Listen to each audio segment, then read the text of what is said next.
This angle? I think so. Yes. All right. Guys. Hi, everybody. Hey, everybody. Welcome to Book Club Round 2 for Cape May Mac. This is 2 out of a 6-part series that we're going to be doing over the summer. Every 2 weeks, we read a book. I, joined by a guest or a few guests, will talk about it. You guys are welcome to tune in, write comments in the chat throughout. Don't be afraid to comment if you have questions or you just think that we're doing a good job. Feel free to toss that in there. The book we're discussing today is Mary Seacole's very exciting memoir. And the book 2 weeks from now, so if you are watching this for the first time, you want to get involved next time, is Carmilla. I'll talk about this a little bit more at the end, but all the information is at capemaymac.org. You can look up the book club and go from there. I read Carmilla like a year ago. Loved it. Highly recommend. A quick and very exciting read. Great for the summer. It's a good one. Yeah. We'll talk a bit more about it at the end. So I'm Evelyn. I'm the book club admin for the summer. So I'm the familiar face that you'll see throughout all of these. And this week I'm joined by Francis. Hi, everybody. I'm Francis. Which I think most of you who are tuning in know. But if you don't know him, Francis is my boyfriend. Hi, everybody. And also a really big reader. And a huge, I would say, fan of Cape May Mac. Big patron of the museums, art and cultures of Cape May. I thought you were going to say a big history fan. Big history fan as well. Yeah, I'm happy that I was chosen. And that was what you studied. Yes, I studied history in college. Yeah. Absolutely fascinated by the subject of this book. And no, seriously, like really loved the story. It was a really fun, interesting read. So we're pulling you out of history retirement for this one. Yes, lucky me. All right, so let's dive in. This week we read The Wonderful Adventures of Mrs. Seacole in Many Lands. Some versions it's called Of Mary Seacole in Many Lands. It's sort of gone through quite a few iterations of ending up in this form as it is today. But it's essentially this really fascinating, and we're going to talk a lot about it, but memoir of this woman, Mary Seacole. She wrote it herself. It's an autobiography written towards the end of her life. And she was a Crimean wartime hero, a nurse, sort of hailed as one of the first nurse practitioners. She was an entrepreneur. She was a world traveler. Yeah, she was a nurse from, and she even used the term at times like doctoress. Like medical practitioner from Kingston, Jamaica. Right. So doctoress is one of those like really old terms that sort of gets conflated with herbalists or these sort of like, it's sort of a mixture between what we think of as like home remedies and tinctures plus actual medicine. Yes. Yeah. Yeah. It's like almost like, I don't want to say diminutive form of doctor, but like that is kind of how it's sometimes used. It's like doctor, but not university trained, perhaps. Totally. It's definitely diminutive. It's one of those terms you don't really use anymore. It's like poetess. Like, well, she was a woman, so not really fully there. But also really interesting because in this case, she like had a ton of practical experience, which I think can lead us into like giving an overview of her life story, which this is, and it is one of the most interesting life stories you could possibly read. Yes. But so she was born in Kingston, Jamaica, and she was born as a mixed race woman. So her mother is Jamaican, and her mother was a doctress. So this is where she sort of inherited that interest in art. Her father was a Scottish officer. Yes, who I believe died young. Yes. Yeah, that died when she was very young. Yes.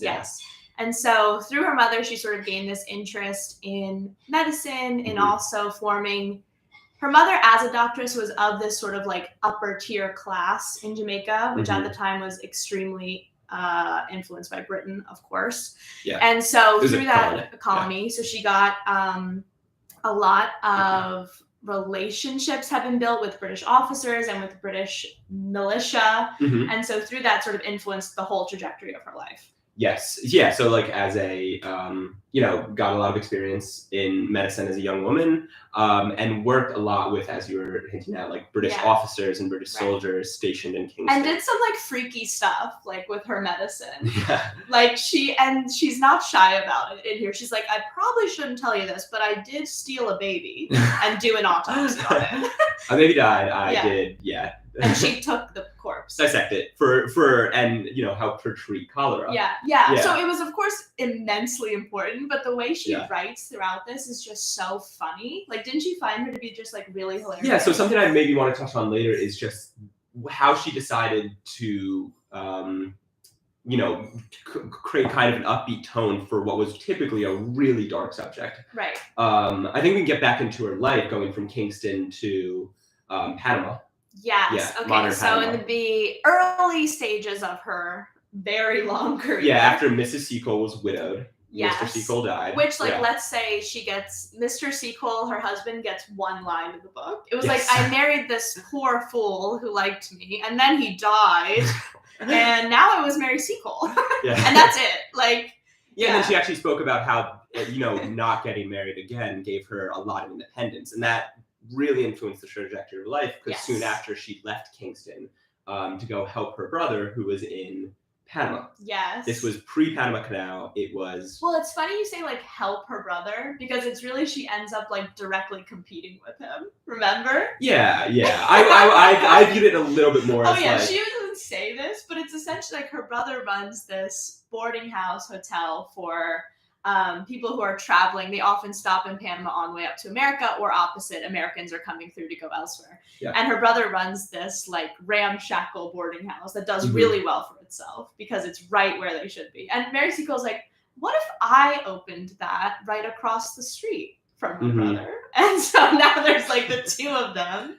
And zooming out, she's coming from Kingston to Panama at the time, which is not there's no developed infrastructure. It's a dangerous passage to where they are in Panama. Yeah. A lot of people die on the way.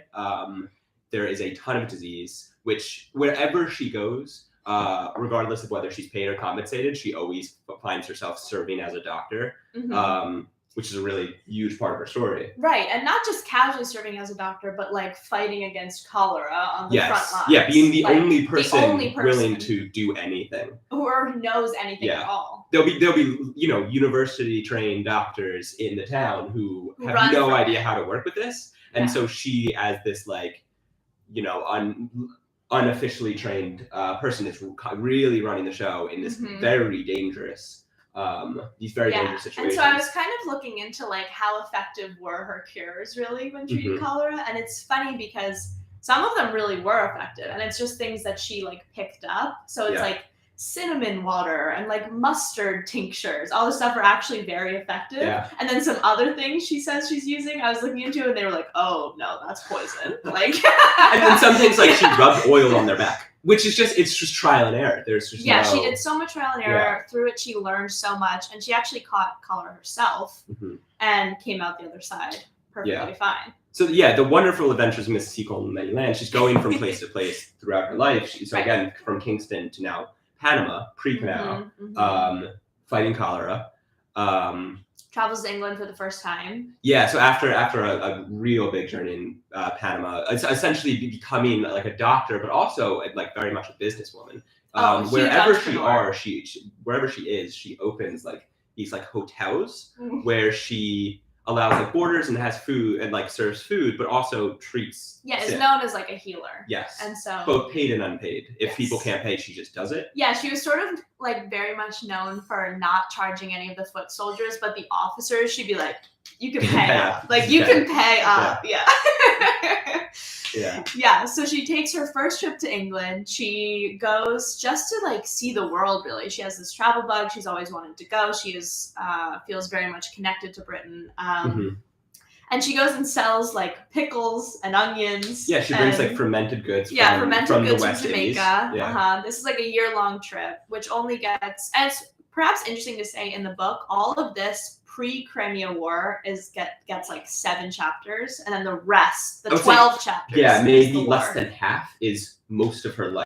She's about 50 years old. She was born in 1805, for context. The Crimean War happens about 7 years before the Civil War, 55. For context of what the world looked like back then. Right. So she travels England, and then one thing that's maybe really indicative of her personality is on the way back from this. Remember, catches fire. Yes, yeah. Okay, so they're on this travel is so dangerous. like finds herself in all these insane situations constantly. So she gets back on the boat to go back to Jamaica, and the ship catches fire. And for a while, it's looking like they're going down. Like, things are bad. She makes this deal with the cook on the ship. She's like, I'm going to pay you £2, which is a lot of money right now. Mhm. And if the ship goes down, you're going to tie me to the chicken coop and throw me in the ocean because I think the coop will float. And that's my best chance of survival. And the cook's like, all right.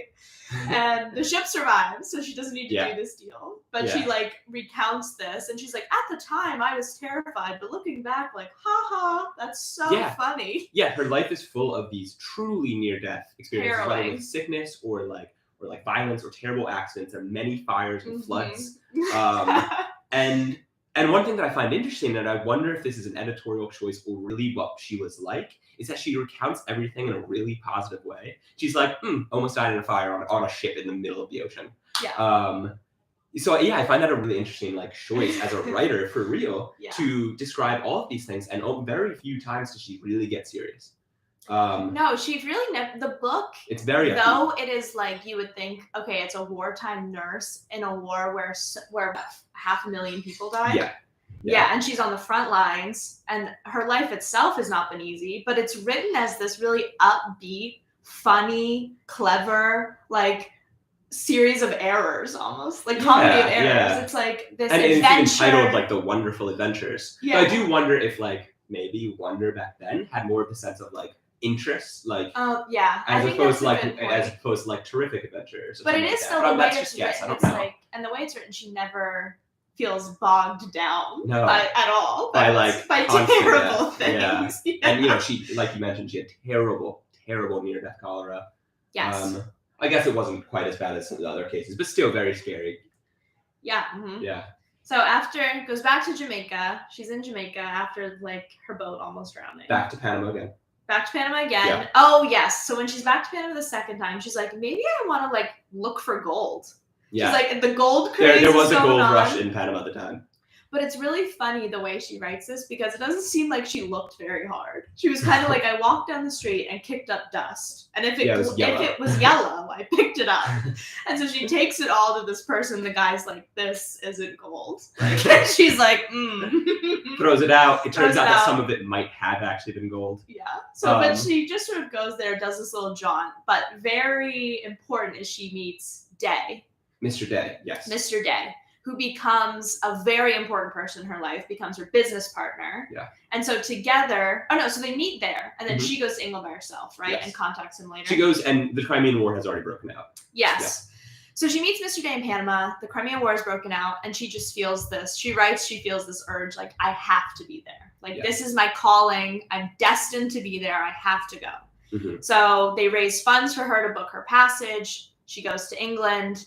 She tries really hard to be officially like conscripted into the war, like as a nurse. So it is known, for some background, like it is known that the Crimean War is not going well. This is a conflict between these allied powers, Britain, France, the Ottoman Empire, against Russia. They're fighting in Crimea, and it's going poorly for everybody so far. It's a bit of a mess. Yeah, and I read like they need help. And I also read like, not only is the fighting bad, but more people are dying from disease than anything else. Which happened in almost every war pre the 20th century. So it feels like a nurse would be extremely wanted. But as much as she has letters of recommendation from generals who she's treated, she has like all of these accolades, but everyone's like, we're full, we're not interested. She's going through London, going to like the War Office, going to these nurses organization. And this is one of the first time that she's like a lighter-skinned Black woman, which she says, and this comes up a lot. Mm-hmm. This is one of the first times where she says that perhaps part of the reason she's not being chosen is because of the color of her skin. Right, and she's almost like astonished by this. Yes, I like at least the way that she writes medical help. Yeah. Mm-hmm. Yeah. And so, I think maybe this warrants a bigger discussion about like how racism presents itself in the book. Mm-hmm. But she, as a lighter-skinned Black woman, is sort of comparing herself constantly to her friend who's in London with her, who's a very dark woman, right? And sort of pointing out like, well, I could skate by, but my friend was the subject of truly harassed on the street. Yeah, horribly harassed. And she presents this. I think it's interesting thinking about this. Like, this was a book written for a British audience.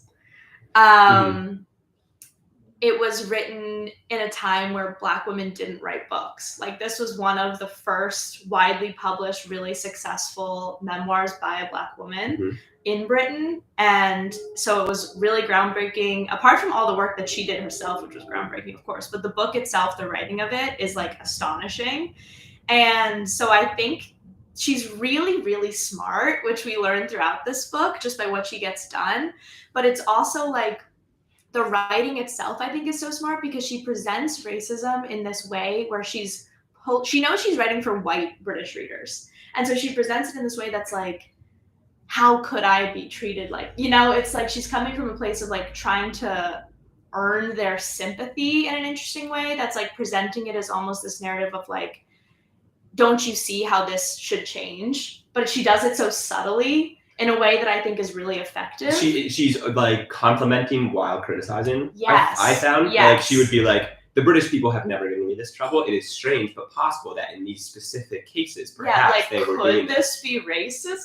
You know, she's sort of asking to like prompt the reader to be like, oh my God, like how could she be treated like this? And prior in the book, there were a lot of cases of Americans in Panama, people from the United States being brutally, like you cannot be on our boat with us, we'll kill you. Like horrifying instances which she did not experience or she does not write about having experience from British people. Right, and so it kind of begs the question. I thought at first I was like, oh my God, like I believed it that American people were terrible during this time, and I still believe it. Yes. But it did beg the question to me of like, is this also is she playing into the juxtaposition of like British people could be better, like playing into this readership of like, don't you see how like we're already doing better than them if we just pushed it a little more? I wonder if there were more instances that maybe that she touches more carefully when it's British people. I was thinking to be more sensitive. Too. Yeah, I was thinking that too. Though like I don't know, like it seems like it was much worse with the Americans than it was with British. Yeah, of course. But so no one's hiring her in Britain. They're like, we don't want you on the front, whatever. So she's like, I'm going to do it myself. This is a woman who like, no matter what goes wrong, she's like, well, I know I'm right. So I'm just going to go do it myself. Yeah. So she reaches back out to Day, this man that she had, Mr. Day, who she had met in Panama. And she's who is also in the army.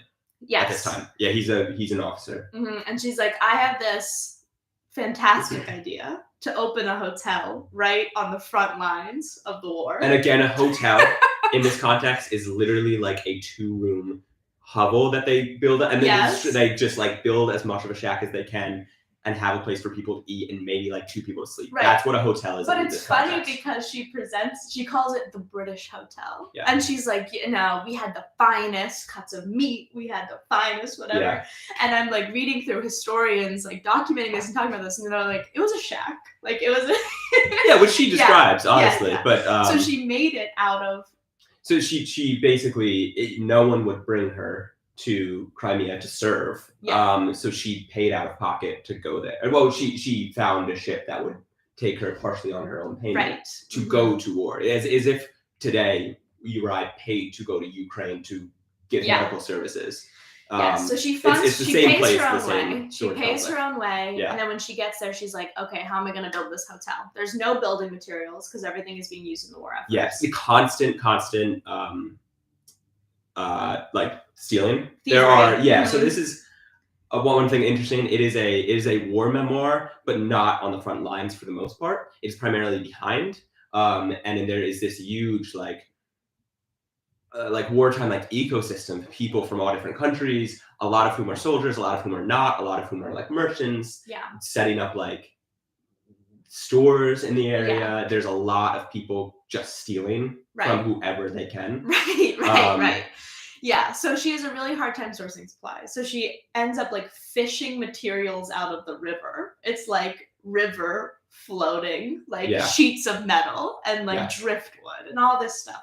She hires a few of the local Turks. They put it together. They make this, what she calls a British hotel. And it's essentially a very small boarding house. They sell medical supplies. On the way from the port where everything lands to the front, where they're besieging a city called Sevastopol. Right.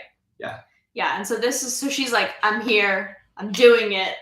This is like what I was destined to do. And she's also making money. Like, so she kind of, it's funny to me how she, and I believe she felt this, but she, I'm destined to be here, whatever. But it's like, and then every other page she's like, and I was so successful. Like, I was killing it. Like, I read it more as she ended up actually kind of destituted by this. Well, at the end, but throughout it was like, I think it was more her success was being able to get whatever the soldiers needed. So like whether it's the one example that she apparently overheard people said is that at the hotel/store you could get everything from like an anchor to like a sewing needle, like things of comfort that soldiers would truly have to buy that were not provided for them, more clothes like handkerchiefs, snacks, all these things. Yeah. Aiden, if you would like to ask questions, you can type them in the chat and I'll respond to them as we go.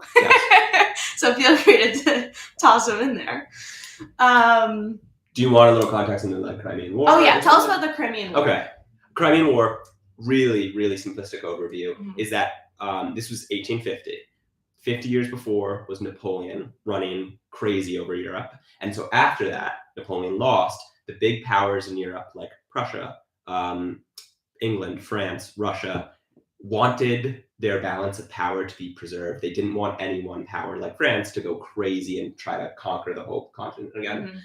So they had this thing called the Concert of Europe, which is where these like agreements between the powers to try to keep everything in check and keep everyone where they are. This like weird and difficult way to keep peace. And so then there were a few times when this was disturbed by revolutions. And in this case, by again, really simplistic version, by Austria was part of this. They were involved on the British and French side, but like not as much. They just offered support. But again, this was an instance where a small local conflict in Palestine became this international political conflict between the European powers, and ended up that Russia and the Ottoman Empire were at war. Ottoman Empire was not one of these great powers, but Britain and France were like, no way, you're not conquering some of these lands and becoming bigger. That would throw off this balance of power. We're going to war with you.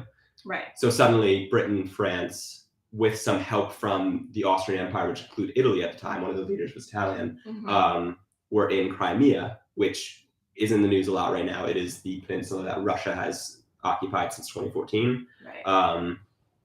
It's part of Ukraine. And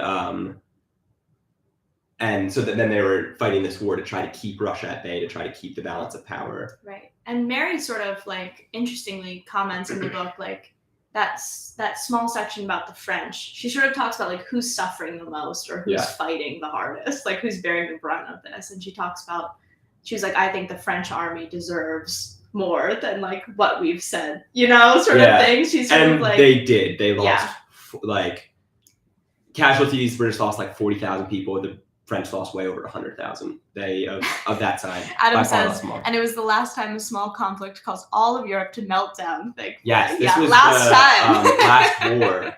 Last war of Europe. Ever in the world. So that's something we've never heard about. Right. War happened in these days. So Mary was obviously tending to British, French, Sardinian soldiers. That's what she was sometimes housing. Russian prisoners. But sometimes when she was actually in the battlefield, she would go to the actual front lines and sort of just be in this battle, which was crazy.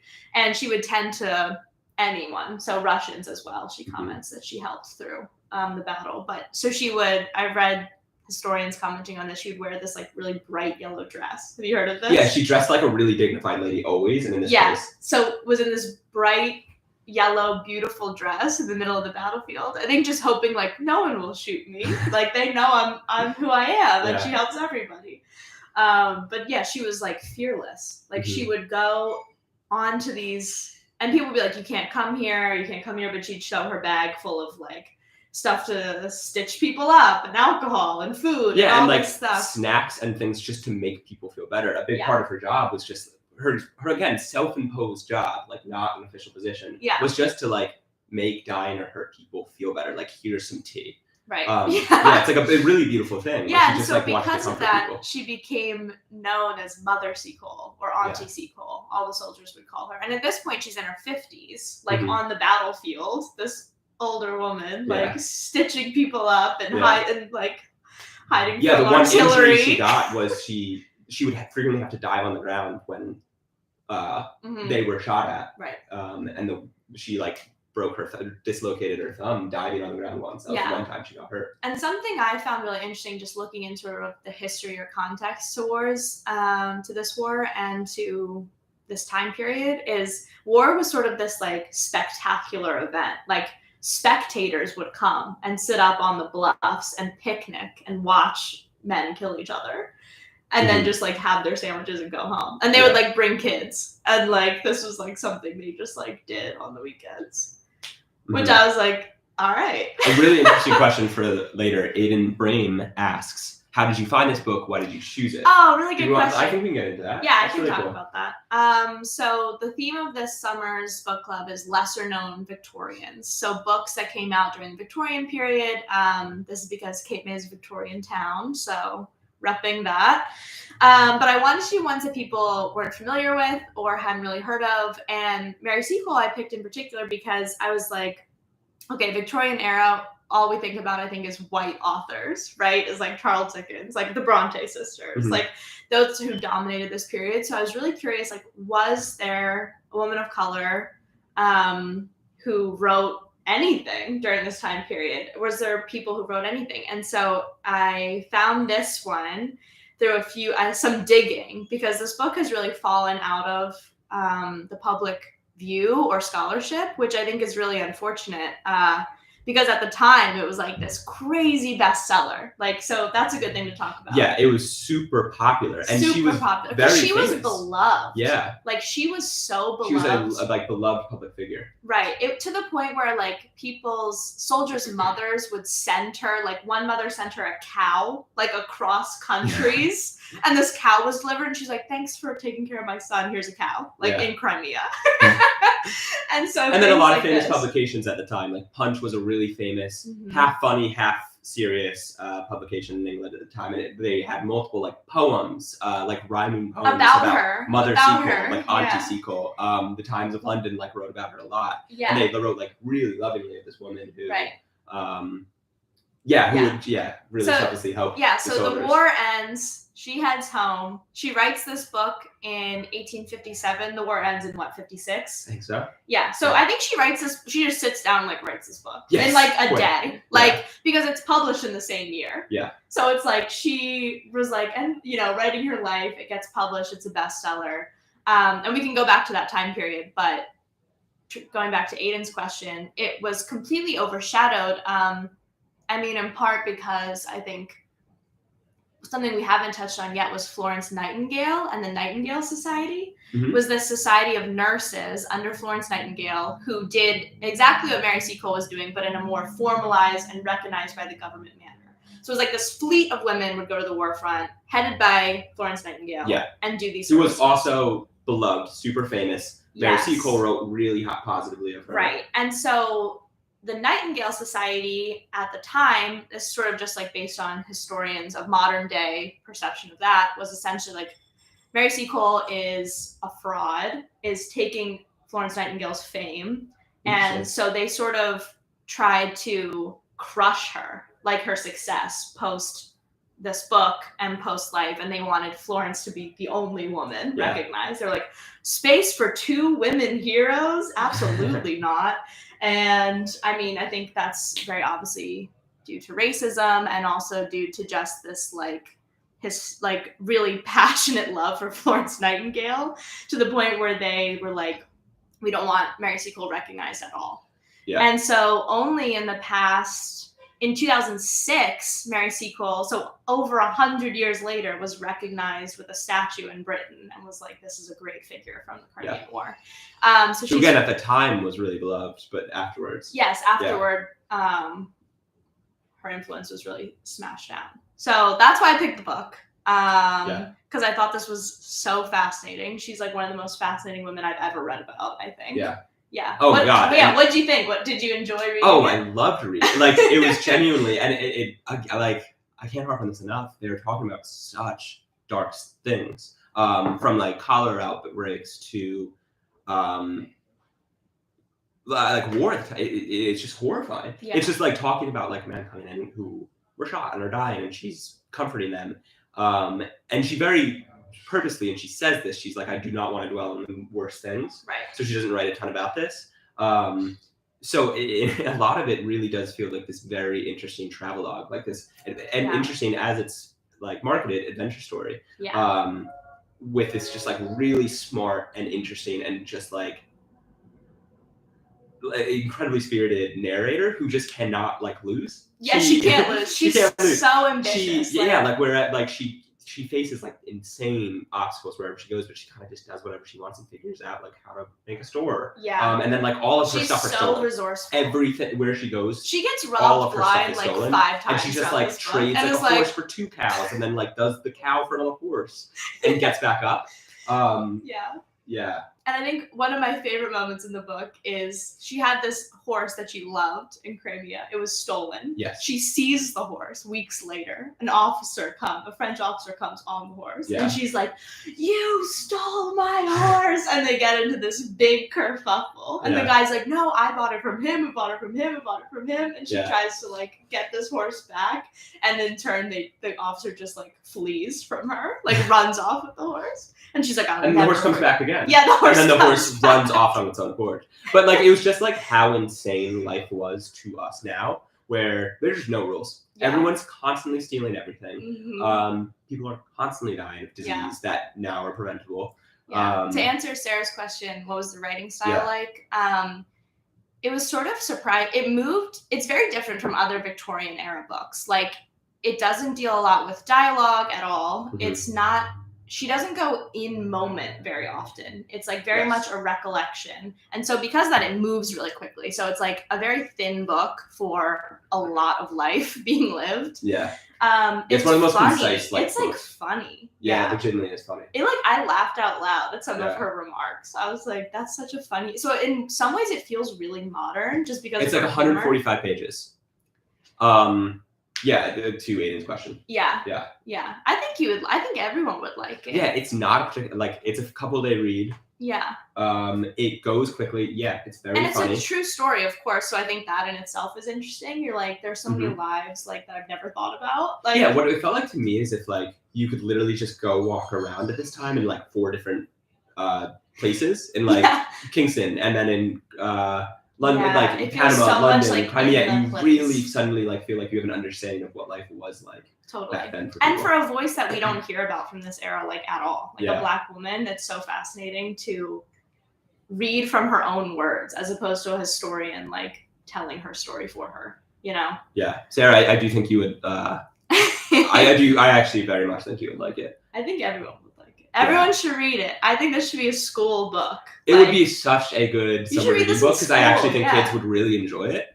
But it would like double up in giving them a really good history of a time that like is not that interesting if you're reading it through a history England. book, right? No one's reading about that. Yeah. Mm-hmm. Yeah. So I think that about covers it. Yeah. Is there anything else you want to touch on? There are a couple things we talked about that we thought were really interesting, but what? I mean, I think we covered a lot. Yeah, we covered a lot. Kind of, we took a page from Mrs. Seacole and just wrote quick. I talked quick, but maybe one thing that's interesting to just before we go is so this war bankrupted her. That's something we didn't talk about. Yes. So she was really successful throughout the war, but she sort of says, okay, the war ended and I didn't time it right because right before the war ended, I ordered so many supplies. Mm-hmm. And then the war suddenly ended. Of course, she's glad for peace, but she's stuck with all of these goods that once were worth a ton of money and now are worth like 5 cents. Yeah. No one will buy them from her because they're like, war's over, babe. Like, we don't need this. Everyone's just leaving. Right? Everyone's leaving. Going home. Yeah, everyone's leaving. She's one of the last people there. It has completely bankrupted her. Mm-hmm. So she goes back to England. She's destitute after like doing this amazing service. Yeah, she has to like borrow a mule to get to the boat. And like, right. Yeah. So she gets back to England. She's of course good-natured about it, as she always is. She's like, and then I was completely impoverished. So she goes back to Britain, and all of these veterans who she's helped, which are hundreds and hundreds of them, are like, we're gonna help Mother Seacole. So they sort of rally together and do a 4-day fundraising event for her, a gala, like all this stuff, and they raise her a ton of money so she can just live well for the rest of her life. And she writes this book. It goes for $1 a piece and it sells like crazy. Yeah. And so then she's just like living good, well into her 70s. Yeah. Yeah, it's really, and so it's a happy ending. For all of like her business savvy, she was somebody who like would simply give things away if she needed to. So like she would buy a ton of goods that she would sell, but if like somebody couldn't afford it, she would just give it to them. Give it away. Yeah. Which didn't always work out business-wise, but people would take care of her because of how good she was to everybody else. It's a really lovely story. It's very heartwarming, despite being such dark subject matter. Yeah, because she's just so warm-hearted. Yeah. So, to sum it up, you should really read this autobiography. Yeah. I think it's a gem from this time period that gets completely overlooked. Yeah, I really recommend it if there are teachers out there. It's such I would have loved this in high school. You should really recommend this. Yeah, this is like a great historic read, I think. Yeah, what a good perspective. Yay! So that's Mary Seacole. Hope you guys enjoyed that. Before we go, I'm just going to talk about the next book, which is coming up. So up next, we're really switching gears completely. We're reading Carmilla by Joseph Sheridan Le Fanu. He's an Irish writer from the Victorian era. This is a vampire novel, and it predates Dracula by over 10 years, believe it or not. If you thought Dracula was the first vampire book, you are completely mistaken. And not only is this, in my opinion, better than Dracula, it is so groundbreaking for the time because the villain is a woman, and not only a woman, but a like succubus, a lesbian woman who preys on other women. A seductress. Yeah. And so she's like the best female villain ever, Carmilla, I think. It's book, really fun. It is really so much fun. Yeah. It's written so well. It goes so quickly. This edition has an amazing introduction by Carmen Maria Machado. So if you're a fan of Her Body and Other Parties or other stuff that she's done, she gives a really fabulous introduction. I'm super excited to talk about this. It's like one of my favorite books. I'm jealous. I love it. I really enjoyed it. Yeah.